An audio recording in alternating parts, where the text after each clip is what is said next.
क्या बात है। जी हाँ, आप ही के अपने पसंदीदा कार्यक्रम में आपका स्वागत और कुमार आदेश का प्रणाम। उत्तराखंड में शादी की एक ऐसी रस्म शुरू हुई है जिसमें दुल्हन की बहनें दूल्हा की जूता चोरी की जगह दूल्हा दुल्हन की तरफ से एक पौधा रोपकर उसके वृक्ष बनने तक के रखरखाव की एवज में दूल्हा से सकारात्मक कमाई करती हैं। बीते 27 सालों में चोरी जैसी बुराई की बजाय पर्यावरण प्रिय अच्छाई वाली इस रस्म के साथ देश विदेश में लाखों शादियां हो भी चुकी हैं। संस्कृति और प्रकृति का मिलन कराने वाली मैती नाम की इस अनूठी और पवित्र परंपरा के प्रणेता हैं पद्मश्री से सम्मानित कल्याण सिंह रावत मैती।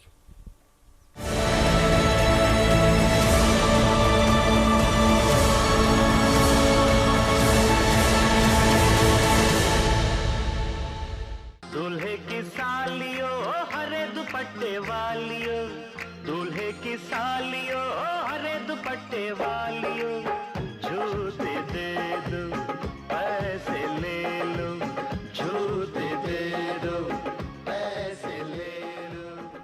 चोरी जैसी बुराई को महिमा मंडित करता एक मशहूर फिल्म का मशहूर गाना, जबकि विवाह जैसे पवित्र बंधन को पर्यावरण से जोड़ती है मैती नाम की यह अनूठी परंपरा। मैती यानी अपने पावन परिणय के सुअवसर पर एक पौधा रोपने की सांस्कृतिक और सकारात्मक परंपरा। तब दुल्हन की बहनें और सहेलियां इस पौधरोपण के अवसर पर दूल्हा से पैसे की मांग करती हैं और दूल्हा अपने सामर्थ्य के अनुसार खुशी खुशी देता है। ये लड़कियां उस पैसे को जमा कर देती हैं और जमा करके कोष बनाती हैं। मेरे गांव में आज एक पेड़ लगा, कल एक और शादी होगी, देख साल में अगर मेरे गांव में 10 शादियां होगी तो 10 पेड़ लगे और उनके पास भी कोष जमा हो जाएगा लड़कियों के पास। फिर उस पैसे का हमें कहता है कि इस पैसे से आप क्या करेंगे। उन्होंने कहा कि ये मैती आंदोलन बेटियों का आंदोलन है। मेरे गाँव में बहुत गरीब बेटियाँ हैं जिनके पास जूता पहनने के लिए नहीं है, पहनने के लिए स्वेटर नहीं है, बेचारी स्कूल नहीं पढ़ पाती है, कई चीज़ें हैं। तो ऐसी गरीब बेटियों को आगे बढ़ाने के लिए ये पैसा खर्च किया जाता है। इतना ही नहीं, मैती आंदोलन का मूल प्रयोजन तो पर्यावरण संरक्षण है। जब दूल्हा दुल्हन शादी के सुअवसर पर वृक्षारोपण करते हैं तो बेटी की मां अपनी बेटी की याद में वृक्ष बनने तक बल्कि आजीवन उस पौधे की देखभाल बेटी की तरह ही करती है। मायका को मैथ कहा जाता है और यही मैथ माने मैथ की समृद्धि जो होती है, इस मैथ की हर चीज मैती कहलाती है।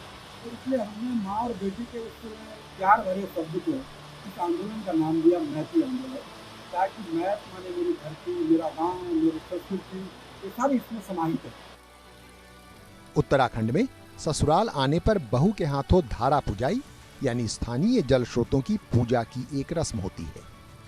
मैती आंदोलन ने उस धारा पुजाई में भी एक पौधरोपण की परंपरा जोड़ दी। पानी बचने के लिए जंगल चाहिए, पानी बचने के लिए पेड़ चाहिए, तो हमने वहाँ पर भी एक पेड़ लगाने की परंपरा की कि दुल्हन जो है अपने ससुराल में जब पंदेरा पुजाई या धारा पुजाई होगी तो एक पेड़ लगाएगी और एक पेड़ लगा करके ये साबित करेगी कि मैंने इस धरती के इस पानी के बचाने के लिए मैंने एक पेड़ लगाया है। उत्तराखंड के लोगों ने इस मैती आंदोलन को हाथों हाथ लिया है। यहाँ तक कि अब तो शादी के कार्ड में भी मेहंदी, तिलक और द्वार पूजा के रस्मों के साथ साथ लोगों ने मैती के रस्म का समय भी छपवाना शुरू कर दिया। आपके बेटे की शादी होने वाली है तो अपने बेटे के शादी का कार्ड दिखाइए, उसमें जहाँ मैती का जिक्र है वो बताइए। ठीक है सर, इसमें लिखा हुआ है इस तरह से जो है यहाँ पर ये जो है ये अंदर जो है ये लिखा हुआ है यहाँ पर जिस वन में मैती करंकी से पद्मश्री कल्याण सिंह रावत के सानिध्य में जो है बरगद द्वारा वृक्षारोपण किया जाएगा। राम और सीता की जब शादी हुई थी तब उन्होंने पेड़ लगाया था। भगवान शंकर जब नंदा के साथ उनकी शादी हुई थी तो नंदा जब कैलाश गई तो जहाँ जहाँ गई पेड़ लगाते गई। ये एक हमारी प्राचीन परंपरा रही है, हम इसे भूल गए थे।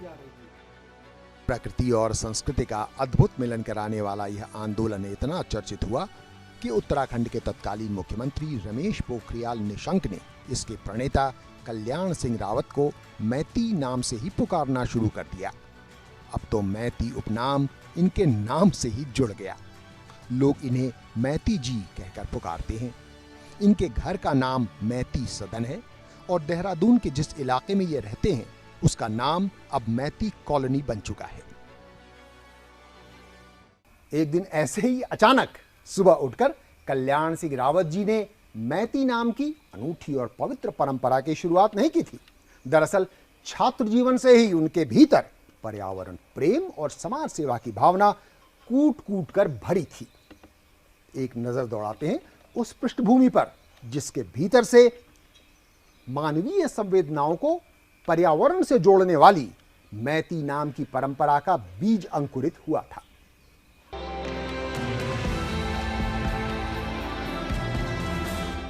उत्तराखंड के गोपेश्वर में उच्च शिक्षा ग्रहण करते समय ही कल्याण सिंह रावत सामाजिक आंदोलनों से जुड़ते चले गए, जैसे 70 के दशक का विख्यात चिपको आंदोलन।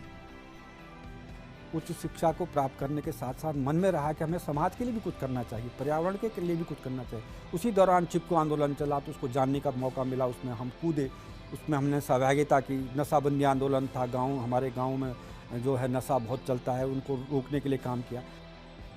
संयोगवश उनकी उच्च शिक्षा सीधे सीधे पर्यावरण और प्रकृति से ही जुड़ी थी।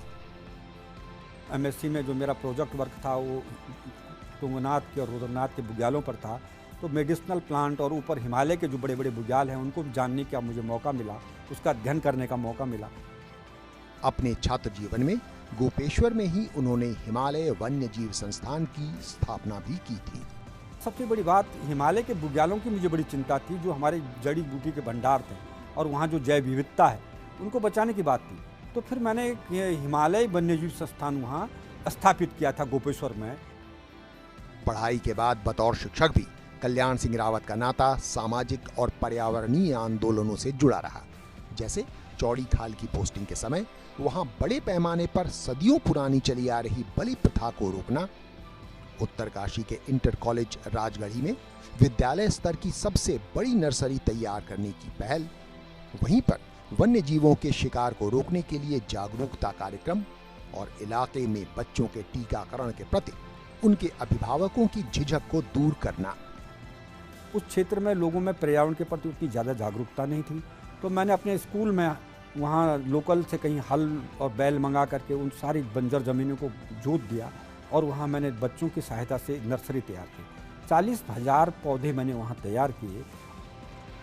अनेकानेक जगहों पर अपनी पोस्टिंग के दौरान कल्याण सिंह रावत का सबसे अहम दौर था 1988 में ग्वालदम में जीव विज्ञान के लेक्चरर के रूप में उनका कार्यकाल, क्योंकि यहीं पर मैती आंदोलन का अंकुरण हुआ। मैंने ये देखा कि यहाँ लोगों को पर्यावरण के प्रति जागरूक करने के लिए हम कुछ काम करें। तो 1995 में ये भावना मेरे अंदर आई कि मैती आंदोलन का जो जन्म हुआ 1995 में हुआ। साल 1995 में शुरू हुए मैती आंदोलन के 3 प्रमुख बिंदुओं को आज हम रेखांकित कर सकते हैं। पहला, भावनात्मक, यानी विवाह के समय दूल्हा दुल्हन द्वारा लगाए गए 2 पेड़ के फल जब भविष्य में उनके नाती पोते खाएंगे तब एक सकारात्मक संस्कार का निर्माण होगा। फल फूल और ऑक्सीजन की आपूर्ति को मिलाकर 50 वर्ष के एक वृक्ष का औसत मूल्य 16 लाख रुपए आंका गया है। इस प्रकार एक बेटी मैती परंपरा द्वारा पितृ ऋण और धरती का ऋण दोनों चुकाती है। और मैती का तीसरा महत्वपूर्ण पहलू है पति पत्नी द्वारा 2 पेड़ लगाकर अपनी भावी संतान को जन्म से पहले ही ऑक्सीजन का जीवनदायिनी उपहार। किसी भी परंपरा की जड़ों को गहरे बैठने में सैकड़ों साल लग जाते हैं, पर इस पर्यावरण प्रिय मैती नाम की वैवाहिक परंपरा का प्रचार प्रसार बीते 2-3 दशकों में ही देश के करीब 14-15 राज्यों और कनाडा व इंडोनेशिया जैसे दुनिया के कई देशों में होने लगा है। देश के भीतर यह मैती आंदोलन केवल उत्तराखंड ही नहीं बल्कि असम, उत्तर प्रदेश, मध्य प्रदेश, महाराष्ट्र, राजस्थान, गुजरात और हिमाचल प्रदेश तक जा पहुंचा है। वहीं देश के बाहर नेपाल, थाईलैंड, इंडोनेशिया और कनाडा तक इसका विस्तार हो चुका है। इंडोनेशिया में तो मैती से प्रभावित हो विवाह के पूर्व वृक्षारोपण करना और विवाह के पंजीकरण के लिए उसका प्रमाण पत्र लगाना कानूनन अनिवार्य कर दिया गया है। कनाडा की वित्त मंत्री थी, कुछ समय वो प्रधानमंत्री भी रही थी। एक बार वो कौसानी आई थी तो उन्होंने मुझसे इस मैती के आंदोलन के बारे में जाना और उनको लगा, उन्होंने कहा कि मेरे दिल को अगर आज तक किसी आंदोलन ने छुआ है तो ये आंदोलन है। मैं कनाडा जा कर के इस आंदोलन को अपने भाषण में कोड करूंगी, वहाँ के लोगों को बताऊंगी। देश दुनिया में मैती की बढ़ती लोकप्रियता ने बीबीसी सहित तमाम राष्ट्रीय और अंतर्राष्ट्रीय मीडिया का ध्यान भी अपनी ओर आकर्षित किया है। मैं एक अध्यापक क्या कर सकता था, लेकिन मीडिया ने इसको बड़ा वो दिया, जगह दी और आज ये पूरे जो लोग जानकार हैं, जो पर्यावरणविद हैं, जो प्रकृति से जुड़े हैं, वो लोग जरूर मैती आंदोलन को जानते हैं। इस प्रकार संस्कृति और प्रकृति का अद्वितीय मिलन कराने वाला यह मैती आंदोलन 27 साल पहले उत्तराखंड से शुरू होकर आज एक वैश्विक आंदोलन का स्वरूप लेता जा रहा है। साल 1930 का नमक सत्याग्रह समुद्र तट पर केवल दंडी में ही नहीं हुआ था। देहरादून के इस खारा खेत में भी नमक का कानून टूटा था। अब कल्याण सिंह रावत मैती अपने प्रकृति प्रेम के माध्यम से इस खारा खेत को स्वतंत्रता संग्राम के गौरवपूर्ण इतिहास में अपना यथोचित स्थान दिलाने में जुटे हैं।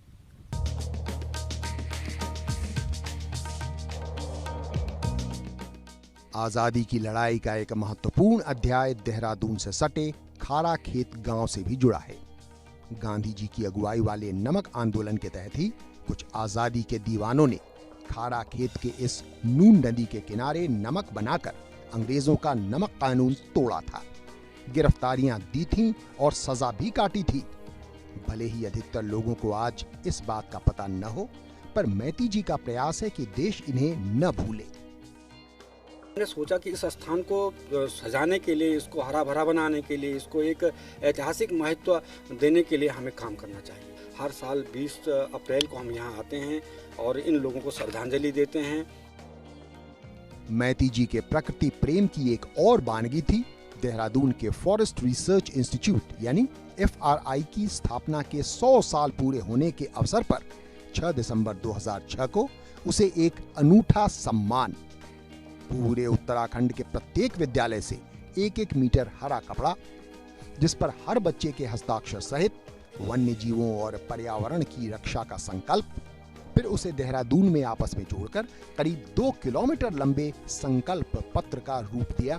तब समारोह के दिन 5000 स्कूली बच्चों की मदद से इस संकल्प पत्र से FRI की पूरी इमारत को सम्मान हेतु लपेट दिया गया। 12 लाख बच्चों के संकल्प हस्ताक्षर से हमने इस बिल्डिंग को इतना बड़ा सम्मान दिया। शायद ही दुनिया में कोई ऐसा उदाहरण हो। ये बहुत अच्छा लोगों को लगा। इससे बड़ा सम्मान अपनी विरासत को कुछ मिल नहीं सकता है। ये एक अद्वितीय काम रहा। कल्याण सिंह रावत मैती जी के द्वारा अपनी विरासत को सम्मान देने का एक और नायाब उदाहरण दिखा नए टिहरी शहर के स्थापना के समय। पुराना टिहरी शहर के डूबने के पहले वहां के 35 ऐतिहासिक स्थानों की मिट्टी को थैलों में जमाकर लोक माटी वृक्ष अभिषेक समारोह कार्यक्रम के तहत मैती जी ने अपने सहयोगियों के साथ एक भव्य यात्रा निकाली। फिर नए टिहरी शहर में इस मिट्टी को 35 अलग अलग गड्ढों में भरकर उन ऐतिहासिक स्थानों के नाम से ही 35 वृक्षों को लगाया गया। आज वो पेड़ बहुत बड़े हो गए हैं और याद दिलाते हैं कि आज टिहरी डूब गया, लेकिन टिहरी की मिट्टी जो है इन जड़ों में आज भी हमारी विरासत की भीनी भीनी सौगंध जो है वो दे रही है। अपनी विरासत, संस्कृति और प्रकृति प्रेम के ऐसे ही और भी अनेकों क्रियाकलापों से कल्याण सिंह रावत मैती का जीवन भरा पड़ा है। किसी भी व्यक्ति में अगर इंसानियत, प्रतिभा और जुनून हो तो स्कूल में एक शिक्षक की सामान्य सी नौकरी करने वाला व्यक्ति भी पद्मश्री से सम्मानित हो सकता है। कल्याण सिंह रावत मैती जी का जीवन इस बात का जीता जागता उदाहरण है। मैती आंदोलन के प्रणेता कल्याण सिंह रावत का जन्म उत्तराखंड में चमोली जिले के बहनोली गांव में 1953 में हुआ था। प्रारंभिक शिक्षा गांव से और इंटरमीडिएट तक की पढ़ाई उन्होंने कर्णप्रयाग से की। फिर गोपेश्वर से BSc और वनस्पति विज्ञान में MSc की डिग्री ली। बचपन से ही वे प्रकृति के बेहद करीब रहे। क्योंकि उनके दादाजी और पिताजी दोनों वन विभाग में कार्यरत थे।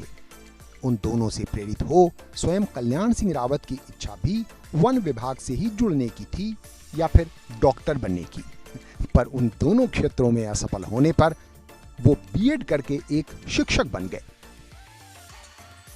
और बीएड करने के बाद मैं फिर शिक्षा के क्षेत्र में आ गया और मेरा पहला अपॉइंटमेंट जो है पौड़ी गढ़वाल के एक बहुत सुदूरवर्ती क्षेत्र चौरी खाल में हुआ और वहाँ से मैंने अपनी जो सेवाएं हैं वो शिक्षा विभाग को देनी शुरू की। समाज संस्कृति और पर्यावरण प्रकृति की सेवा में जीवन भर जुटे रहे मैती जी को बस एक ही मलाल रहा कि बतौर शिक्षक करीब 35 साल की सरकारी सेवा में उन्हें बस एक ही प्रमोशन मिला और 2014 में देहरादून के आदर्श इंटर कॉलेज माल देवता से वो कार्यवाहक प्रिंसिपल के रूप में सेवानिवृत्त हुए। हालांकि क्या शिक्षक और क्या विद्यार्थी, सबों के लिए वो एक प्रेरणा के स्रोत बने हुए हैं। अध्यापक के रूप में जो उन्होंने काम किया आज नेशनल और इंटरनेशनल लेवल पर जो है वो हमारे लिए बहुत गर्व की बात है और ख़ासकर हमारे लिए मेरे लिए तो बहुत गर्व की बात है क्योंकि मैं उनका बहुत पहले से रहा हूँ, सहयोगी रहा हूँ और उनका अनुकरण भी करता रहता हूँ। तो उनकी बदौलत है अभी मुझे 2-3 एक आध पर पुरस्कार भी मिले हैं। सर वन्य जीव जंतु सप्ताह निकालते थे, उसमें सर के साथ एक आध बार मैं भी गया हूँ। तो ग्रेट पर्सनैलिटी, मैं कहूँ बहुत ग्रेट, हम सब के लिए तो प्रेरणा है वो। मुझे आज ये बताते हुए गर्व होता है कि वो हमारे विद्यालय में पूर्व बायोलॉजी के लेक्चरर रह चुके हैं। मैं उनसे बहुत प्रेरित हूँ, यहाँ तक कि मेरे सारे फ्रेंड्स और जो मेरे विद्यालय में छात्र छात्राएं पढ़ते हैं वह सभी उनसे प्रेरित होकर उन्हीं के जैसे अच्छे कार्य करने के लिए जागरूक हो चुके हैं। इनसे हमें बहुत प्रेरणा मिली है, मेरे को ही नहीं पूरे विद्यालय में सभी छात्रों को श्री मैती सर से बहुत प्रेरणा मिली है। सभी छात्र समाज सुधार के लिए जिम्मेदार बनने के लिए तैयार हुए हैं। कल्याण सिंह रावत मैती अनेकानेक पुरस्कारों और सम्मानों से सुशोभित होते रहे हैं, जैसे Godfrey Phillips bravery award 2012, Bharat सरकार की तरफ से साइंस टीचर अवार्ड, उत्तराखंड रत्न अवार्ड, उत्तराखंड उदय सम्मान, गढ़ गौरव सम्मान, गढ़ विभूति सम्मान और दधीची अवार्ड जैसे दर्जनों पुरस्कार, जिनमें सबसे महत्वपूर्ण बीते साल 2021 में राष्ट्रपति के हाथों प्रदत्त पद्मश्री सम्मान। पद्मश्री दिया जा रहा है तो मुझे बड़ी खुशी हुई और ये मुझे लगा कि ये मेरा सम्मान नहीं पूरे उत्तराखंड का है, हमारी बेटियों का सम्मान है जो इस कार्यक्रम से जुड़े हुए हैं, उन लोगों का सम्मान है और जो धरती को बचाने के लिए काम कर रहे हैं ये उनका सम्मान है। मैती जी के सकारात्मक और सफल व्यक्तित्व से अभिभूत उनका परिवार उन पर गर्व करता है। डेडिकेशन के साथ जो काम करते हैं वो हमारे अंदर भी है और जो चीज़ें उन्होंने करी है थ्रू आउट वर्ल्ड में, इंडिया में, तो वो चीज़ें हमें कहीं ना कहीं प्राउड फील कराती है, बहुत ज़्यादा प्राउड होता है हमें उनके ऊपर। जी उनका बहुत अच्छा काम है, समाज सेवा में उन्होंने बहुत काम किया और उनका बड़ा नाम है। इस प्रकार जीवन भर सामान्य शिक्षक की नौकरी करने वाले कल्याण सिंह रावत केवल अपने परिवार ही नहीं बल्कि पूर्व सहयोगियों, शिक्षकगण, छात्र छात्राओं समेत पूरे उत्तराखंड में एक आदर्श इंसान माने जा रहे हैं, भारत के सच्चे सपूत स्वरूप। कल्याण सिंह रावत मैती भले ही 2014 में ही सेवानिवृत्त हो चुके हों, रिटायर हो गए हों, लेकिन अपनी मातृभूमि और अपने लोगों की सेवा करने की ललक रत्ती भर भी कम नहीं हुई है। देखिए कैसे।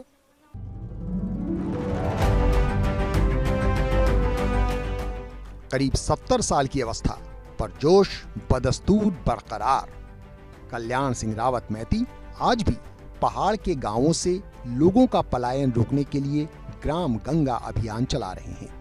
इसके तहत विदेशों में या उत्तराखंड से बाहर रहने वाले मूल निवासी अपने गांव के विकास में सहभागी बन रहे हैं।